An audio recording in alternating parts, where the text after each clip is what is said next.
श्रीमद् भगवद गीता के 8वें अध्याय पे आधारित है। तो 8वां अध्याय, इस अध्याय में क्या है उसके बारे में भी हम जानेंगे संक्षिप्त रूप में। और सबसे महत्वपूर्ण क्या है कि हम लोग जो ये चर्चा है, एक हिसाब से डिस्कशन है, ये किस पे करेंगे ना। तो टॉपिक का नाम आप में से कितने लोगों ने देखा है? किसी ने देखा है इसके टॉपिक का नाम, जिसको मैसेज आया हुआ है फोन पे? आपने देखा है? क्या नाम आपका नाम क्या, पहले ये बताइए।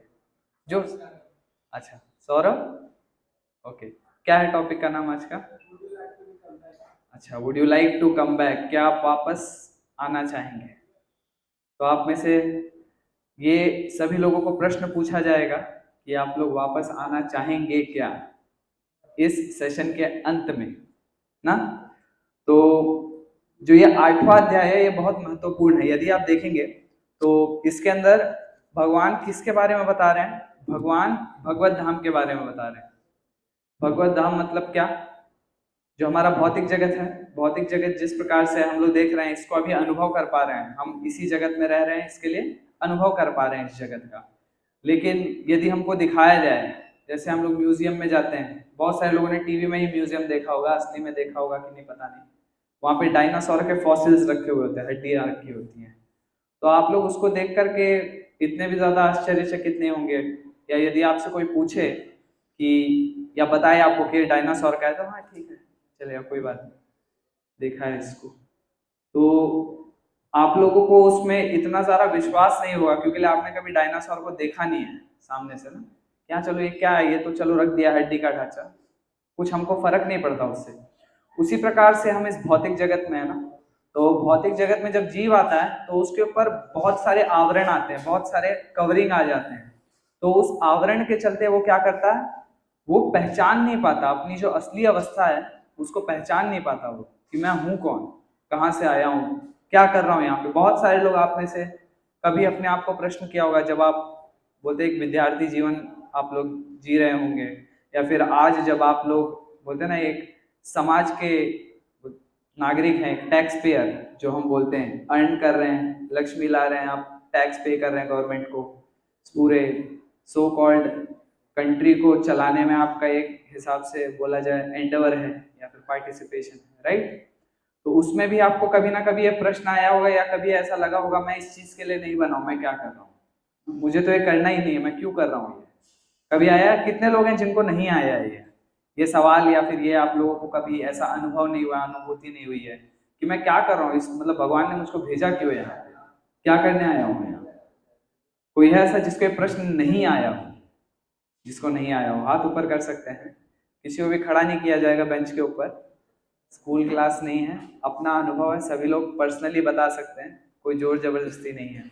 तो सभी को ये आया होगा ऐसा कुछ ना कुछ एक अनुभव। तो उसके लिए ही भगवान क्या बता रहे हैं यहाँ पे कि जो भौतिक जगत है इसमें तीन चीज होता है। सबसे पहला संसार होता है, कि क्रिएशन बोला जाता है जिसको, राइट।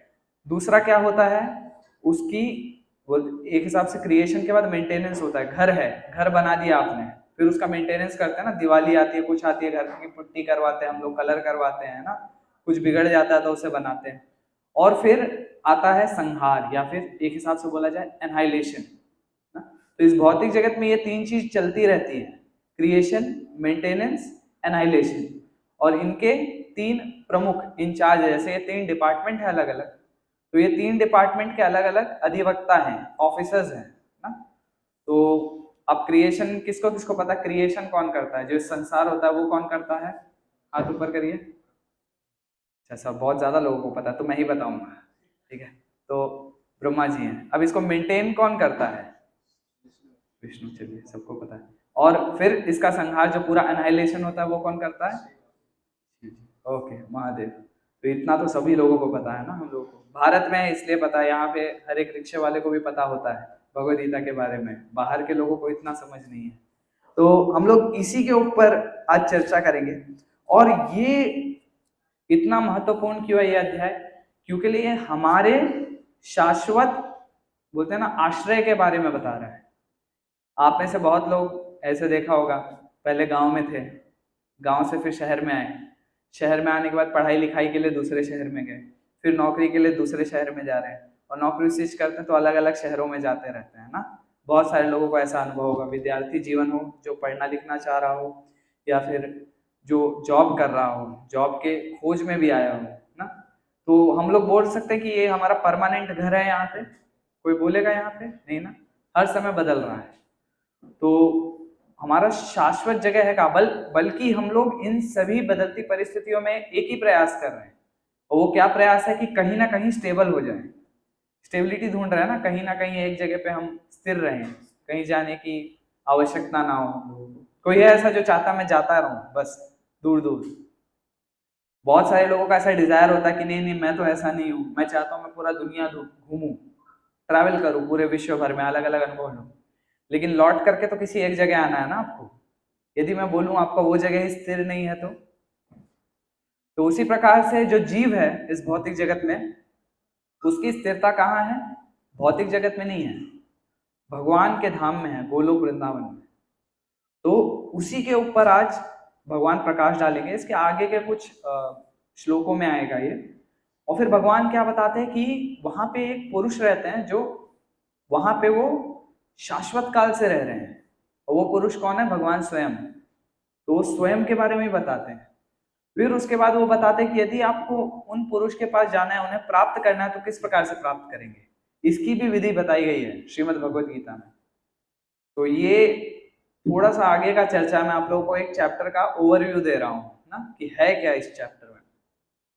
आज का जो हमारा बोलते हैं ना चर्चा का विषय है, वो क्या है कि किस प्रकार से एक अष्टांग योगी, अष्टांग योगी जानते हैं आप लोग कौन होता है? जिसके 8 अंग हो, 4 हाथ 4 पैर। ऐसा कुछ नहीं है, अष्टांग ऐसा नहीं होता। अष्टांग लिटररी मत लीजिए इसको। ये यम, नियम, धारणा, ध्यान, समाधि, प्रत्याहार, ये सारी चीजें 8 लिम्स होते हैं ना, 8 अंग होते हैं योग के। तो जो योगी इन 8 अंगों का पालन करते हैं, या फिर इनका बोलते हैं ना, इसको फॉलो करते हैं, तो वो किस प्रकार से अपने गंतव्य या वैकुंठ को किस प्रकार से प्राप्त करते हैं, उसके बारे में बताया गया है।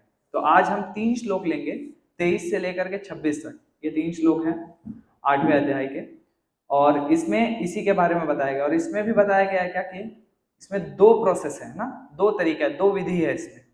तो एक है प्रकाश का और दूसरा है अंधकार का, डार्कनेस एंड लाइट के बारे में। तो दोनों बताया गया है। अब यदि इसको आप देखेंगे कि डार्कनेस है, लाइट है, तो इसमें भी और डिफरेंशिएशन है कि इसमें से कौन सा वाला मार्ग पालन करने से जो योगी है वो पुनः वापस आएगा ना। गया, जैसे जिस प्रकार से हम कहीं जाते हैं तो एक रास्ता होता है कि चलो हाँ अभी हाईवे पे है, हमको दिल्ली जाना है, तो चलो ये वाला रूट अगर ले लेते हैं तो जाके वापस आ सकते हैं। लेकिन एक रूट ऐसा होता है, एक हाईवे का रूट ऐसा होगा जो पता है कि अगर ये ले लिया तो दिल्ली तो पहुंच नहीं पाएंगे, और वापस आने का तो सवाल ही नहीं। ऐसा होता है। तो उसी प्रकार से अगर दूसरे मार्ग का पालन किया उन्होंने तो वापस नहीं आना उनको, जो कि अच्छी बात है।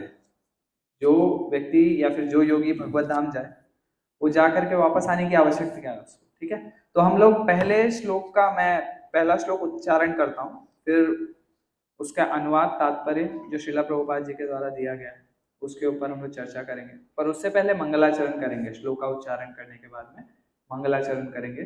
मंगलाचरण का अर्थ यह होता है कि हम प्रार्थना करते हैं, प्रार्थना करते हैं आचार्यों से, स्वयं भगवान से, और उनकी विविध विविध शक्तियों से कि वो हमें क्या करे, शक्ति प्रदान करे, ताकि इस विषय के ऊपर कुछ भी टूटा फूटा जो भी बोल रहे हैं वो सही निकले। परमात्मा सबके हृदय में बैठे रहता है ना, परमात्मा की वजह से हम लोग बोल पाते हैं। भगवान स्वयं बोलते हैं कि जो भी आप देख रहे हैं भौतिक जगत में, चाहे किसी भी प्रकार का सौंदर्य हो, व्यक्ति की सुंदरता या फिर उसके अंदर के गुण, वो सब कुछ मैं ही हूँ, भगवदगीता में बोलते हैं।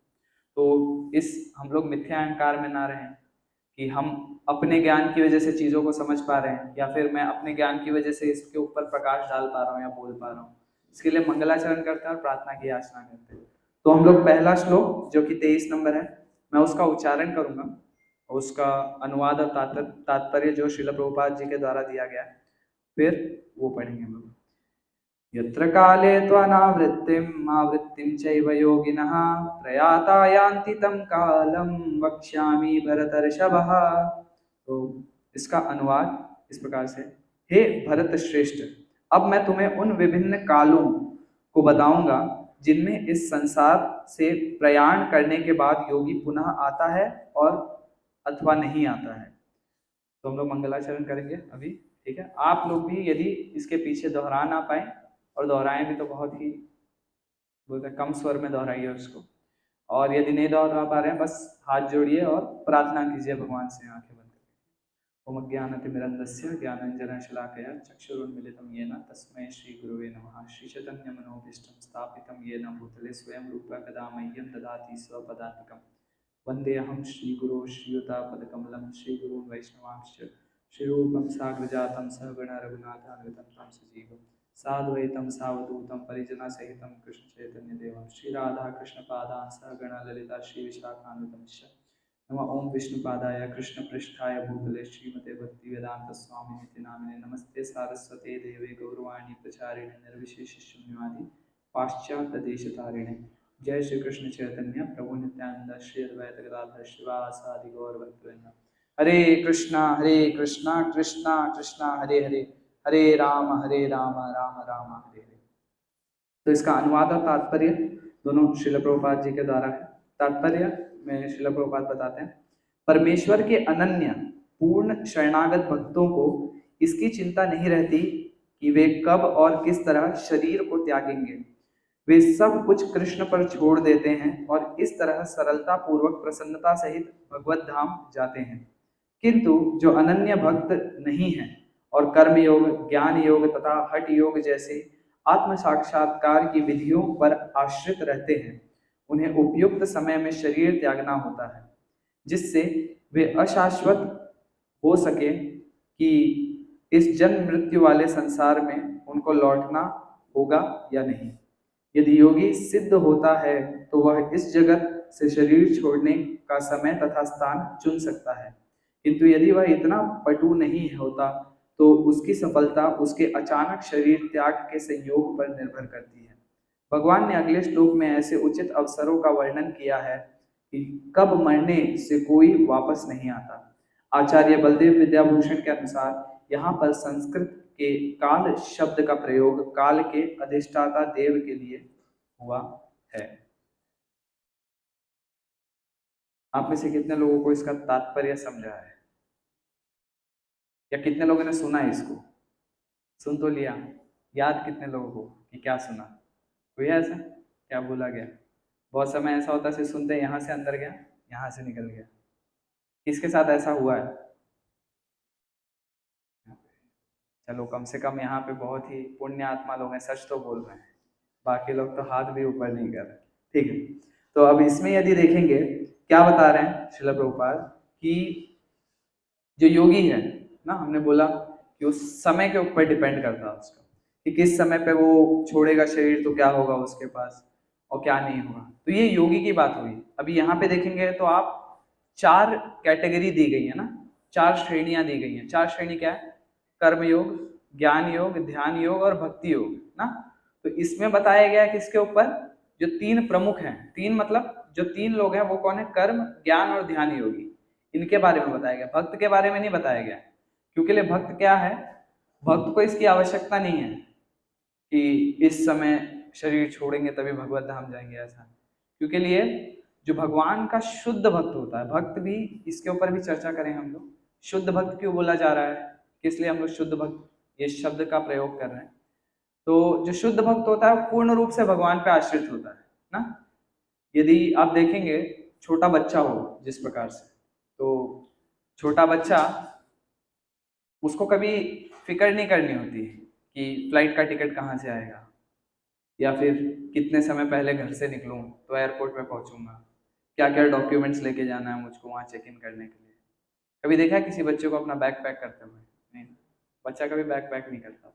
उसी प्रकार से जो शुद्ध भक्त होता है वो भगवान के ऊपर पूर्ण रूप से आश्रित होता है। जिस प्रकार से जो छोटा सा बच्चा है, छोटे से बच्चे की हर एक आवश्यकता का ख्याल कौन रखता है? माता पिता रखते हैं ना। तो जो माता पिता हैं, अब हमारे केस में जो हम तो प्रयास करें, जो शुद्ध भक्त है उनके केस में कौन होता है? स्वयं भगवान होते हैं। तो जो भगवान है वो उसकी देखभाल करते हैं कि उसको कहाँ लेके जाना है, क्या करना है, क्या नहीं करना है। शुद्ध भक्त को इसकी बोलते ना बिल्कुल चिंता करने की कोई आवश्यकता नहीं है। अब यहाँ देखेंगे तो फिर क्या ऐसा क्या रीजन है कि जो कर्म योगी है, ध्यान योगी है, ज्ञान योगी है, ये सब लोगों को ऐसी क्या आवश्यकता पड़ गई? मतलब उन लोग क्या कर रहे हैं और ये भक्त क्या अलग कर रहा है? जो भगवान का शुद्ध भक्त है कुछ तो अलग कर रहा होगा ना, इसके लिए भगवान उसके प्रति थोड़ा ज्यादा फेवरेबल है ना। बल्कि भगवद गीता में भगवान बोलते हैं कि मतलब समम सर्वभूतेषु, मतलब मैं सभी लोगों के प्रति मतलब एक समान हूँ, समान भाव रखता हूँ। लेकिन थोड़ा भक्तों के प्रति झुकाव होता है। अब कोई व्यक्ति बोल सकता है झुकाव क्यों होता है, तो फिर भगवान तो झूठ बोल रहा है ना। एक हिसाब से देखा, अब झुकाव भी है, एक तो आप बोल रहे हो समान हो और दूसरी ओर बोल रहे हो कि झुकाव है, किस लिए? ऐसे कैसे पॉसिबल है? इसका भी उदाहरण माता और बच्चे से लेंगे, पूरा फैमिलियर डिस्कशन होगा यहाँ, ठीक है। तो घर में दो बच्चे हैं ना, एक थोड़ा बड़ा है खेल रहा हो अपना, और दूसरा छोटा है जो कि रो रहा है बैठ करके, कुछ नहीं कर सकता अपने कंडीशन पे। दोनों बच्चे माता के ही हैं, लेकिन एक बच्चा जो रो रहा है माँ के लिए, तो माता किसको ख्याल करेगी? एक बच्चे को या दूसरा बच्चा तो खुश है अपने में ना, वो अपने प्रयास से खुश है। वो सुख जो है, सुख की अनुभूति अपने प्रयास से कर रहा है, स्वयं वो खेल रहा है, सब चीजें कर रहा है। लेकिन ये बच्चा जो ये बोल रहा है कि आप मुझे उठाओ, आप खिलाओ तो मैं खुश रहूंगा, तो माता ध्यान देगी जो बच्चा रो रहा है, छोटा सा बालक है, जो शिशु है, उसके ऊपर ध्यान देगी। उसी प्रकार से जो भगवान के शुद्ध भक्त होते हैं वो भगवान के लिए हमेशा रोते ही रहते हैं। रोना मतलब कि आंखों से आंसू की हर बार धारा निकलती रहती है क्या? नहीं। अब आप में से बहुत लोगों को देख रहे होंगे, सबके गले में जप जप माला है ना, कंठी के हिसाब से बोल सकते हैं, जप करने के लिए। तो जो हम हरि नाम का जप करते हैं वो भगवान के लिए रोते ही हैं हम लोग, एक हिसाब से। सोचिए जो व्यक्ति दिन में 16 माला करा, कम से कम 2 घंटा लगता है हमें 16 माला करने के लिए, जो 2 घंटे भगवान के लिए रो रहा है कम से कम, तो भगवान उसके ऊपर तो ध्यान देंगे ही ना। और एक व्यक्ति है जो अपने प्रयास से बाहर सुखी रहने का बहुत प्रयास कर रहा है, यहाँ से चर्च गेट जाएगा, चर्च गेट से विरार जाएगा, फिर वहां से कहीं और जाएगा, धीरे धीरे प्रयास करता ही रहेगा कि मैं कैसे सुखी रह पाऊँ अपने स्वयं की मेहनत से। तो वो तो प्रयास कर रहा है, वो तो बड़ा है बालक। लेकिन एक है जो सारी परेशानियों के बावजूद भी बोल रहा मैं सक्षम नहीं हूँ अपने स्वयं के बल पे सुख का अनुभव करने के लिए, जो कि क्षणिक है इस भौतिक जगत में। तो सब आप ही के हाथ में, मैं आपसे प्रार्थना करता हूँ, आपसे ही याचना करता हूँ। ये जो है, ये भगवान पे निर्भरता शुद्ध भक्त के अंदर होती है। सबसे महत्वपूर्ण ये है। अब यहाँ पे जो ये 3 प्रकार के लोग हैं, इनमें भी क्या बताया गया है कि जो कर्मी है, अब कर्मी, ज्ञानी, और बताया गया किसके बारे में? ध्यान योग का जो पालन करता है। अब इसमें कोई पूछ सकता है जो नास्तिक व्यक्ति है उसके बारे में क्यों नहीं बताया गया? जो भगवान के बारे में मानता नहीं, वो भी तो एक श्रेणी है ना। क्योंकि नास्तिक जो है उसका कुछ मूल ही नहीं है, वो कंसिडरेशन में आता ही नहीं, उसका हमारे लिए बोल सकते हैं ना, कुछ वैल्यू नहीं है उसका, तो इसके लिए उसको साइड कर दिया गया, वो एकदम गॉन केस है, उसका कुछ नहीं हो सकता। कम से कम जो कर्मी है, अब कर्मी कौन है सबसे पहले हमको ये समझना है। तो कर्मी जो है, ये भगवान ऋषभ देव अपने पुत्रों को जब इंस्ट्रक्शंस दे रहे थे उनको, तब वो बताते हैं कि जो तपस्या है ना, तपस्या व्यक्ति को जीवन में करनी चाहिए। बहुत सारे लोग तपस्या कर रहे हैं, कर्मी भी तपस्या कर रहा है, यहाँ वहाँ भाग दौड़ कर रहा है, सब कुछ कर रहा है, लेकिन उसकी जो तपस्या है ना वो अपनी इंद्रिय तृप्ति के लिए है।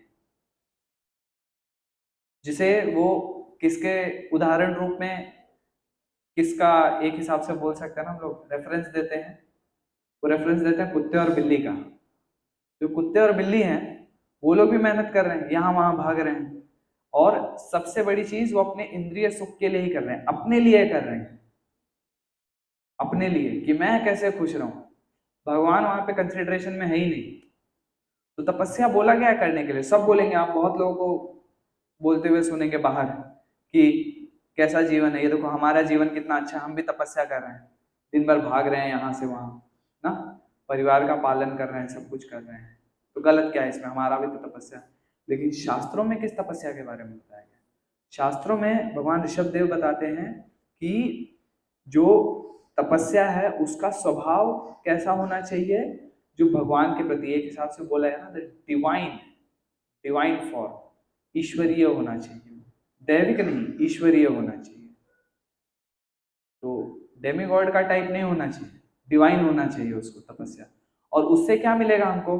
कोई भी तपस्या करते हैं तो लास्ट में कुछ ना कुछ मिलता है, एक स्टूडेंट है, 1 साल से प्रिपेयर कर रहा है एग्जाम का ना, फिर उसके बाद में 6 दिन का उसको एग्जाम रहता है मेन, जिसका ड्यूरेशन 1 महीना होता है, बीच में 4 दिन का गैप, 3 दिन का गैप, ऐसा कुछ करते करते 1 महीना।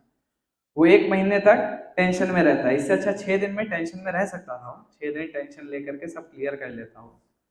और फिर लास्ट में क्या होता है, जब उसका रिजल्ट निकलता है, उसने अगर अच्छे से पढ़ाई लिखाई की हो, अच्छा रिजल्ट आता है, तो उसको अच्छे कॉलेज में एडमिशन मिलता है, या फिर अच्छे कैंपस में प्लेसमेंट होता है, एक हिसाब से अच्छे कंपनी में प्लेसमेंट होता है उसका, राइट।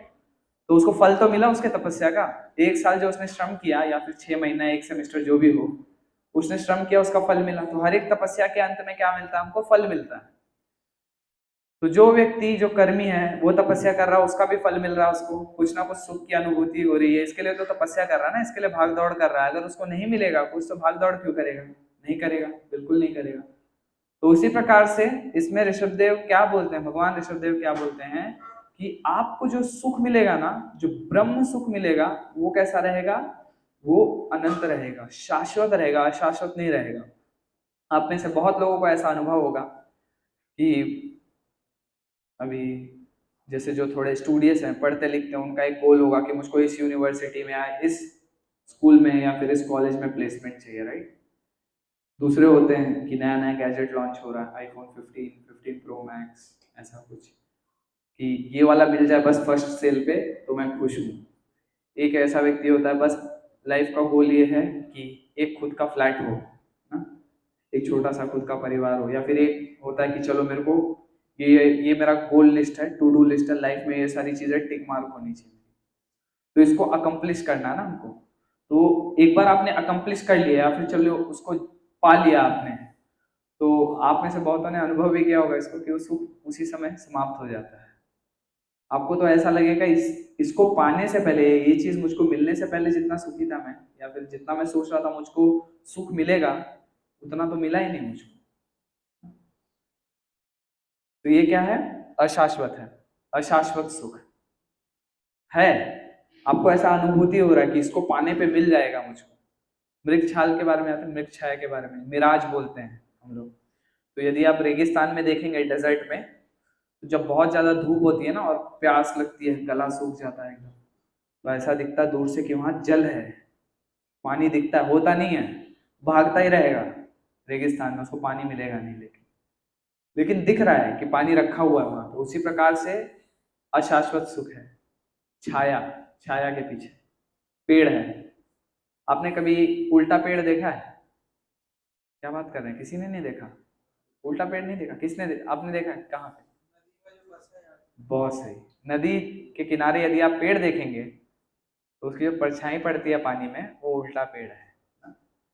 तो अगर समझिए आम लगे हुए हैं पेड़ के ऊपर, आम का पेड़ है समझ लीजिए, नदी के पास आम का पेड़ है, या फिर किसी भी फल का पेड़ हो, फल लगा हुआ है सबसे ऊपर, तो छाया क्या होती है? छाया में सब कुछ उल्टा दिखता है, तो फल ऊपर लगा हुआ है, आपको लग रहा है नीचे है। अब आप सोचो, ऊपर तो मैं चढ़ नहीं सकता, एक काम करता हूँ, नदी में कूद जाता हूँ, वहीं से फल तोड़ लेता हूँ ना। ये भी पेड़ है, वो भी पेड़ है, क्या दिक्कत क्या है? लेकिन इसे क्या बोलेंगे हम लोग? अज्ञानता, या फिर उसका भी एडवांस वर्जन क्या है अज्ञानता का? मूर्खता ना। तो उसी प्रकार से हम वस्तुओं के पीछे भाग रहे हैं, सोच रहे हैं इसमें सुख है, सुख है, लेकिन जब व्यक्ति नदी में कूदता है तो उसको पता चलता है सुख नहीं है, फल नहीं है इसके अंदर। उसी प्रकार से जब व्यक्ति को वो चीज मिलती है, या वो कार्य कर लेता है वो, तब उसको पता चलता है यार इसमें तो सुख है ही नहीं, किया क्या मैंने जीवन भर तक। तब उसको क्या आता है? आइडेंटिटी क्राइसिस, बहुत बड़ा साइकोलॉजिकल बीमारी है। फिर वो सोचने लगता है मैं कौन हूँ, मैं क्या हूँ, क्या कर रहा हूँ इतने समय से जीवन में, मेरे साथ कौन से लोग रह रहे हैं। ये बहुत मतलब भयावह चीज है एक हिसाब से देखा जाए तो ये भगवान ऋषभदेव बता रहे हैं अपने बच्चों को कि इस प्रकार का तपस्या होना चाहिए, ईश्वरीय होना चाहिए, जो कि उस ब्रह्म सुख को दे जो कभी खत्म ही नहीं होता। अब उसका हमको अनुभव नहीं है, इसके लिए हम विश्वास नहीं कर पाते कि ऐसी चीज एग्जिस्ट करती है ना।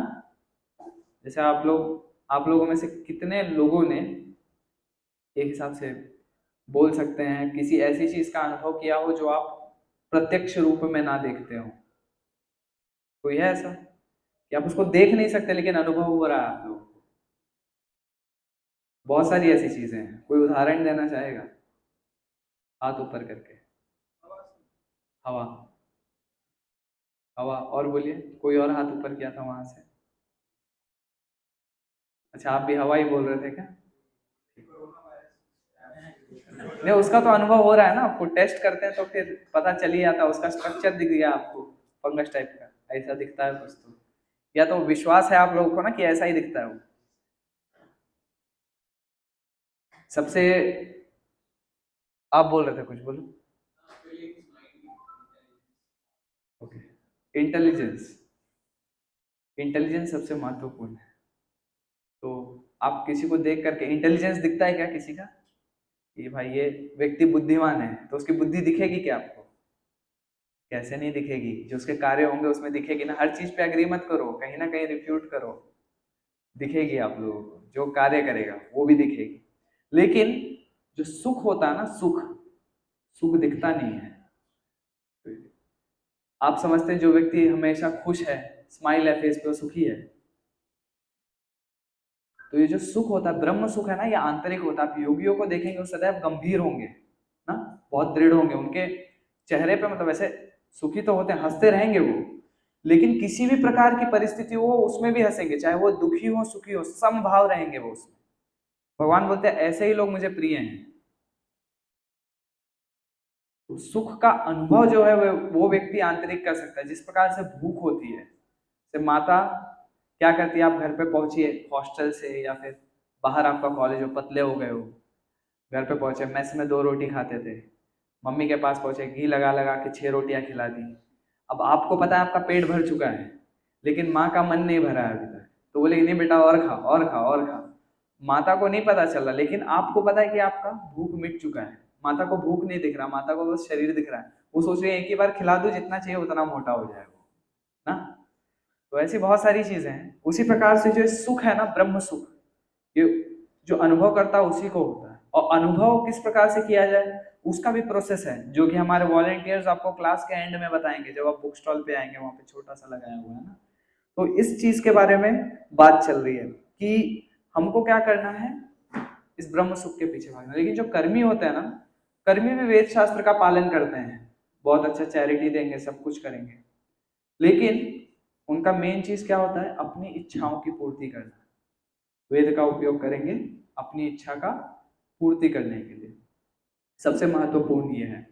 और फिर उसके बाद में बताया जाता है कि किस प्रकार से व्यक्ति जो है ना, शरीर को अपने त्यागता। अब जो कर्मी है ये तो कर ही रहा है, अब यहाँ बात चल रही कि किस प्रकार से किस समय पे शरीर त्यागना है, तब फिर उसको एक गंतव्य की प्राप्ति होगी जहां से वो वापस आ सकता है या नहीं आ सकता है। तो आप देखेंगे यहाँ पे कि 4 प्रकार बताए गए हैं कि कब कब वो शरीर त्याग सकता है। तो इसका जो अगला श्लोक है, जो कि है, हम लोग 24वां श्लोक देखेंगे कि किस किस समय पे वो शरीर त्यागेगा तो क्या क्या होगा, रिजल्ट क्या होगा। तो ये श्लोक ऐसे होता है, अग्निर्ज्योतिरह शुक्ल सन्माशा उत्तरायणम तत्र प्रयात गच्छन्ति ब्रह्म ब्रह्म विदो जनाः। तो इसमें क्या बता रहे हैं भगवान, यदि आप देखेंगे कि जो परम ब्रह्म के ज्ञाता हैं वे अग्निदेव के प्रभाव में, प्रकाश में, दिन के शुभ क्षण में, शुक्ल पक्ष में, या जब सूर्य उत्तरायण में रहता है, उन 6 मासों में इस संसार से शरीर त्याग करने पर उस पर ब्रह्म को प्राप्त करते हैं। तो ये कब की बात चल रही है पता है आपको? शुरुआती, जब सूर्य जाता है साउथ की तरफ में, तो जनवरी से लेकर जुलाई तक की उस पीरियड के बीच की बात चल रही है। अब इसका तात्पर्य पढ़ेंगे, जब अग्नि प्रकाश दिन तथा पक्ष का उल्लेख रहता है तो यह समझना चाहिए कि इन सबों के अधिष्ठाता देव होते हैं, जो आत्मा की यात्रा की व्यवस्था करते हैं। मृत्यु के समय मन मनुष्य को नवीन जीवन मार्ग पर ले जाता है। यदि कोई अकस्मात या योजना पूर्वक उपर्युक्त समय पर शरीर त्याग करता है तो उसके लिए निर्विशेष ब्रह्म ज्योति प्राप्त कर पाना संभव होता है।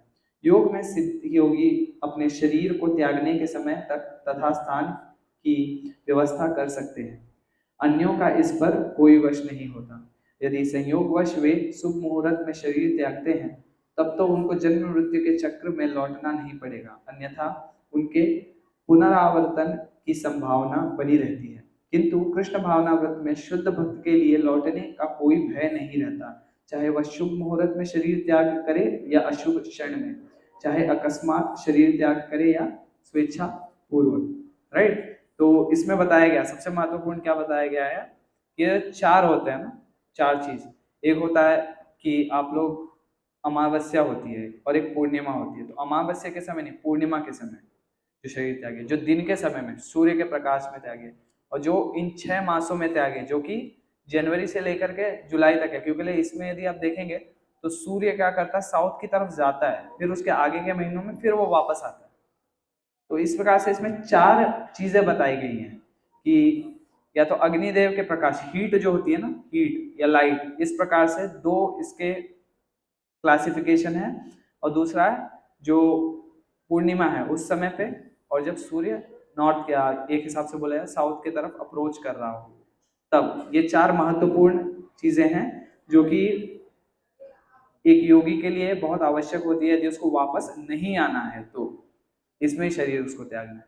लेकिन अगर समझो उसने शरीर कभी और त्याग दिया, रात के समय त्याग दिया, कुछ त्याग दिया, तो फिर उसको वापस आना ही है। तो इसमें बताया जा रहा है जैसे कि जो भगवान का भक्त होता है उसका क्या होता है कंसिडरेशन, वो ये नहीं देखता कि मैं शरीर कब त्याग रहा हूँ, अरे पहले 6 महीने में आज क्या है, आज पूर्णिमा है क्या, या फिर सन टाइम, या फिर सुबह के समय पे, वो ये सब चीजें नहीं देखता। वो क्या बोलता है, भगवान आप मुझको कहीं भी रखो, यहाँ से उठा के भी जहाँ भी लेके जाओगे, कभी भी शरीर त्याग दिया एक समझ लो तो या तो स्वर्ग में जाऊंगा या तो नरक में जाऊंगा। तो मैं कहीं भी जाऊं, मेरा तो बिजनेस एक ही है ना, मेरा व्यवसाय तो एक ही है। वो क्या है, भगवान के प्रति प्रेम पूर्वक सेवा करना, यही मेरा स्वभाव है। और कुछ नहीं करूंगा मैं, वहां पे जाके बिजनेस नहीं सेटअप करूंगा अपना, या वहां नहीं सोचूंगा बड़ा एम्बेसडर हो मेरे पास में, एम्बेसडर गाड़ी, बड़ा बंगला हो, अच्छा परिवार हो, बहुत सारे भोग की इच्छाएं हो। ये सब चीज़ों का प्लानिंग नहीं करता था। उसका सिर्फ एक ही बिजनेस है, एक ही व्यवसाय है, वो भगवान की निस्वार्थ पूर्वक प्रेम में सेवा करना, बस। बाकी वो कैसा भी रहे। और यहाँ तक कि वो क्या बोलता है, यदि ये सेवा करने के बाद भी आप कुछ भी करो मेरे साथ, राखो भी मारो भी जे इच्छा तो मार, कि आप मुझको या तो अपना लो या लात मार के बाहर निकाल दो, लेकिन फिर भी मैं आप ही की भक्ति करूंगा। हमें ऐसा बोला जाए, तुम यदि पढ़ाई कर रहे हो, 4 साल की डिग्री ले रहे हो, कंपनी निकाल भी सकती है तुमको, तो आप बोलोगे यार कोर्स चेंज कर लेते हैं, कोई ऐसा कोर्स लेते हैं जहाँ पे अश्योर्ड हो ना। इन भक्त का सेकंड सेकंड ऑप्शन नहीं है कुछ, उसका एक ही ऑप्शन, किस प्रकार से भगवान के प्रति शरणागत। और यही कारण है महत्वपूर्ण कि भगवान बद्ध हो जाते हैं भक्तों को वापस लेके जाने के लिए। भगवान आपको सब कुछ दे देंगे, हर एक चीज, भोग की इच्छा हो आपके आपके लिए पूरा संसार भोग के लिए दे देंगे। ध्रुव महाराज का कथन आता है बहुत अच्छा, उनकी भी इच्छा होती है कि मुझको अपने दादाजी से बड़ा ये चाहिए, लोक चाहिए, तो उनको ध्रुव लोक दे दिया भगवान ने, जो कि भगवान का स्वयं था। लेकिन जब भगवान ने उनको स्पर्श किया तो ध्रुव महाराज की वो इच्छा तो जा चुकी थी। उनकी इच्छा ये थी, इसी इच्छा से तपस्या कर रहे थे कि मुझे अपने दादाजी जो कि स्वयं ब्रह्मा जी हैं, तो ब्रह्म लोक से भी बड़ा मुझको लोक मिले कोई, ये उनकी इच्छा थी। इस इच्छा से उन्होंने तपस्या का प्रारंभ किया था।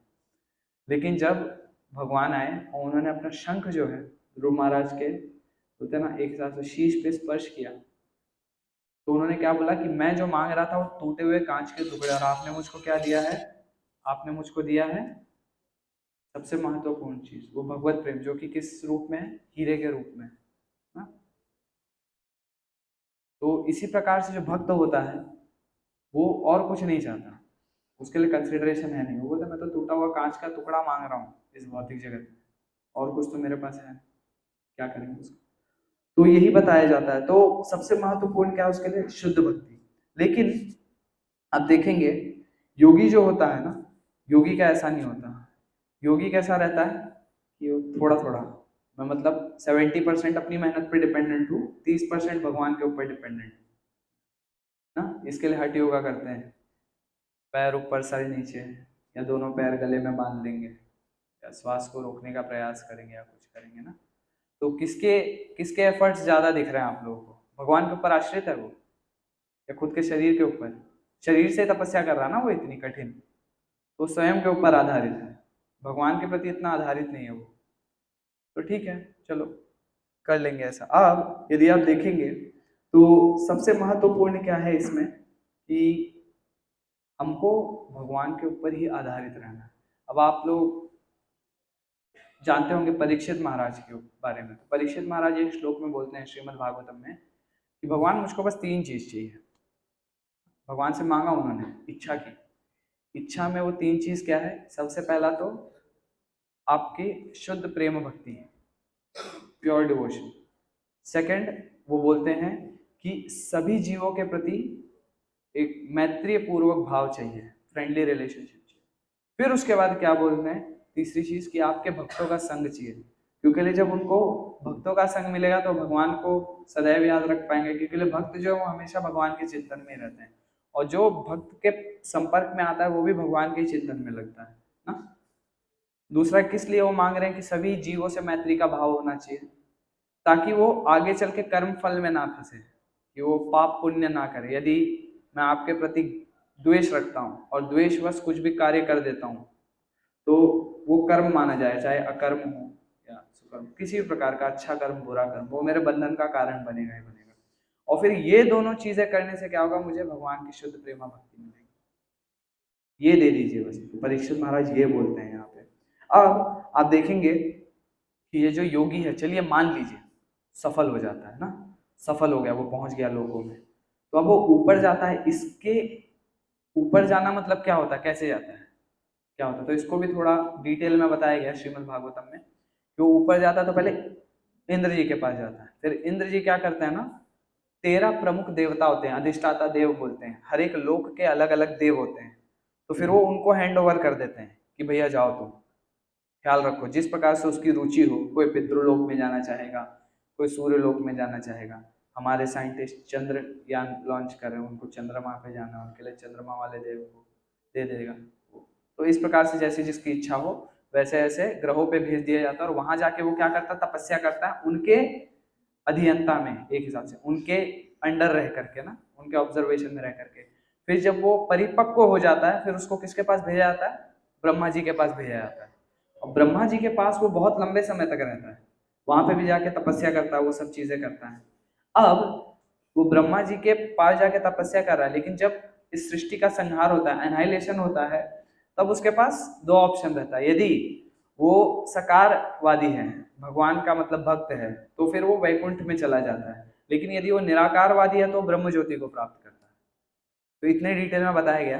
मैं आप लोग को बस एक ओवरव्यू दे रहा हूँ ताकि आप लोग भी, भाद्र पूर्णिमा हमारा एक्सटेंड हुआ है अभी, श्रीमद् भागवतम लेने का सोच सकते हैं। भगवत गीता में थोड़ा कम डिटेल है, श्रीमद् भागवतम में बहुत ज्यादा डिटेल है। ये सबसे महत्वपूर्ण है, राइट। तो अब आप देखेंगे कि जो भक्त है, फिर भक्त को किस प्रकार से, इसमें अभी 4 चीजों की बात की गई है। एक तो सूर्य के बारे में बात की गई है, एक अंधकार के बारे में बात की गई है, एक अग्नि, और दूसरा क्या है? जो धुआं होता है, स्मोक होता है। जो हमने 4 समय बताए ना, तो ये 4 समय में ये 4 चीजें ही प्रधान है। तो जो भक्त है उसको किस प्रकार से रहना चाहिए? सूर्य के समान। जैसे सूर्य को देखेंगे यदि आप, तो सूर्य शुद्ध होता है, एकदम शुद्ध होता है, उस पर किसी चीज का आवरण नहीं आता। अब कोई बोल सकता है बादल तो ढक देते हैं सूर्य को, लेकिन वो सूर्य को स्पर्श नहीं करते। हमारी जो दृष्टि होती है उससे ढक देते हैं उसको, सूर्य के पास जा ही नहीं सकते वो। सूर्य ऐसा, सूर्य के पास जो भी गया वो सीधा शुद्ध हो जाएगा, ऐसा सिस्टम है उसका। तो वो उसके पास नहीं, हमारे बस दृष्टि को वो ढक लेते हैं। तो जिस प्रकार से सूर्य होता है उसी प्रकार से भक्त को भी रहना चाहिए। भक्त को भी सदैव शुद्ध रहना चाहिए, तेजस्वी रहना चाहिए। उसके ऊपर भी इस माया का आवरण नहीं आना चाहिए कभी भी, जो कि भौतिक जगत में है। ना आलस से आना चाहिए कि चलो यार आ गया हूँ, मैं वैसे थोड़ा बहुत आलसी हूँ, ऐसा आना नहीं चाहिए किसी को। हम ये डिस्कस कर रहे हैं क्योंकि ये शुद्ध वाणी है, ये शुद्ध भक्त श्रील प्रभुपाद ने स्वयं बोली है, तो इसका आप लोगों पे इम्पैक्ट होगा, चाहे वो सोर्स कुछ भी हो, पहुंचेगा आप तक। ठीक है, तो ये चीज बताई गई है सबसे इम्पोर्टेंट। तो अभी आप देखेंगे कि इसमें बताया गया है कि जो कर्मी है, कर्मियों को एक्चुअल में बताया गया है मून से कंपेयर किया गया है, चंद्रमा से कंपेयर किया। हालांकि चंद्रमा की भी अपनी अलग रोशनी है, सूर्य की भी रोशनी है, चंद्रमा की भी रोशनी है, ऐसा नहीं कि चंद्रमा की रोशनी नहीं है। लेकिन जिस चंद्रमा की यहाँ बात की जा रही है ना, तो वो पूर्णिमा वाला नहीं, अमावस्या वाला है। अमावस्या वाला क्या होता है, वो धीरे धीरे कम कम कम होता जाता है, फिर पूरा ब्लैकआउट हो जाता है ना। तो उसी प्रकार से जो एक कर्मी होते हैं, कर्मी क्या होते हैं, ये भी भक्ति कर रहे हैं, सब चीजें हो रही है, लेकिन वो कर्म कांड में फंसे हुए हैं, इसलिए क्या होता है कि धीरे धीरे उस पर काम, क्रोध, लोभ, इसका आवरण आता है। और वो आवरण क्या करता है, धीरे धीरे पहले थोड़ा ढकता है, लेकिन उसको सुधारने का प्रयास नहीं कर रहे हैं आप, तो उसी में आ गए आप, वही करना उनको, दान दक्षिणा दान धर्म में लगे हुए हैं और सब चीजें कर रहे हैं। लेकिन आप देखेंगे बहुत सारे लोग, बालाजी का यदि आपको मैं बताऊं, तो वहां पे भगवान से बिजनेस डील सब लोग साइन करवाते हैं, बोलते भगवान 5 लाख रुपया दे दो, 1 लाख आपको दे देंगे, ठीक है, अच्छा। और फिर उसके बाद में आप देखेंगे बहुत सारे शॉप्स में लिखा रहता है, गाय को रोटी खिलाने से धन की, इन तरीकों का पालन करने से हमको क्या होगा, धन की प्राप्ति होगी। कौवे को कुछ खिला दो, कबूतर को कुछ खिला दो, या फिर बोलते हैं ना, गाय को रोटी खिला दो, थोड़ा पानी रख दो बाहर चिड़ियों के लिए, तो ये सबसे कुछ ना कुछ होता रहेगा। लेकिन उद्देश्य क्या है, जीव की सेवा उद्देश्य नहीं है, भगवान की प्रसन्नता उद्देश्य नहीं है, धन उद्देश्य है। तो सबसे महत्वपूर्ण ये है, धन सबसे ज्यादा महत्वपूर्ण है यदि आप देख रहे हैं। तो इसके लिए उनको बताया गया, उस मून से कंपेयर किया गया, उस चंद्रमा के प्रकाश से, और फिर धीरे धीरे फिर वो कम हो जाएंगे। और अब इसी चीज को यदि आप देखने जाएं कि जो धार्मिक लोग होते हैं ना, उनके जीवन में बहुत ज्यादा समस्याएं भी होती हैं। आप बोलेंगे धार्मिक तो है, धन संपत्ति तो आगे, लेकिन ऐसे ही लोग सबसे ज्यादा दुखी रहते हैं, रोते रहते हैं कि क्या कर दिया क्या नहीं कर दिया। तो हमको यही देखना है, सबसे महत्वपूर्ण क्या है कि हमको एक तो सूर्य जैसा जीवन रखना है, जिस प्रकार से सूर्य शुद्ध करता है सबको, और पूर्ण रूप से हमको भगवान पे निर्भर रहना है, अपना सारा कंट्रोल भगवान के हाथ में देना है। जिस प्रकार से स्वयं अर्जुन ने दिया था अपना रथ कि भगवान ये लो आप संभालो। शुरुआत में थोड़ा बहुत ट्राई किया, बोला चलो लेके चलो अंदर बीच में, देखो कौन कौन लड़ने आया है। फिर उसके बाद में बोले एक काम करो, अब नहीं मारूंगा इनको मैं। फिर लास्ट में बोलते हैं शिष्यस्ते हम शादी माम काम, मैं अब आपका शिष्य हो गया हूँ, जो बोलोगे वो करूँगा। सरेंडर करना है, शरणागत होना है भगवान। तो अब आप लोगों ने समझ लिया कर्म ज्ञान ध्यान और भक्ति योग के बारे में। तो आप में से कोई वापस आना चाहेगा यहाँ? Would you like to come back? हाँ, कोई नहीं आना चाहेगा, पक्का? वो करने के लिए तैयार हैं जो फिर जिससे आप वापस ना आए? कितने लोग तैयार हैं वो करने के लिए? अब देखो, आना भी नहीं है वापस, करना भी नहीं है, तो कैसे चलेगा? अच्छे से हाथ ऊपर कीजिए जिसको इसको वापस नहीं आना है। वापस आने लोगों को क्या ही किया जाए। तो इसके लिए हमको क्या करना पड़ेगा? भक्ति करनी पड़ेगी। अरे करिए आप लोग भी। और किसी का कोई प्रश्न हो या फिर कुछ टिप्पणी हो, कोई कुछ अपना अनुभव बताना चाहे तो बता सकता है। कुछ समय हमारे पास 5 मिनट के आसपास, कोई कुछ भी पूछना चाहे। हरे कृष्ण। यहाँ पे मैं कंक्लूड करता हूँ लेक्चर, ठीक है? किसी का कोई प्रश्न? प्रश्न नहीं है तो इसका 2 ही उत्तर है। एक उत्तर है सब समझ गए, दूसरा उत्तर है कुछ नहीं समझे। हाँ, बीच वाले लोग फिर बीच में ही रहेंगे, उनका कुछ नहीं होगा, फिर वापस आना पड़ेगा आप लोग। चलिए अच्छा है, आशा करता हूँ आप लोगों को सभी कुछ समझ गया हो। इसी पे हम लोग विराम देंगे। श्रीमद् भगवद गीता की जय, श्रील प्रभुपाद की जय। हरे कृष्ण। तो यदि इस पूरे क्लास में मुझसे कुछ त्रुटि हुई हो या कुछ मैंने जाने अनजाने में अपराध किया हो तो उसके लिए क्षमा कर दीजिएगा। तो हम लोग क्षमा हमारे संप्रदाय में इस प्रकार से वांछा कल्पतरुभ्यश्च कृपा सिंधुभ्यो पतितानां पावनेभ्यो वैष्णवेभ्यो नमो नमः। धन्यवाद आप लोगों का आने। हरे कृष्ण।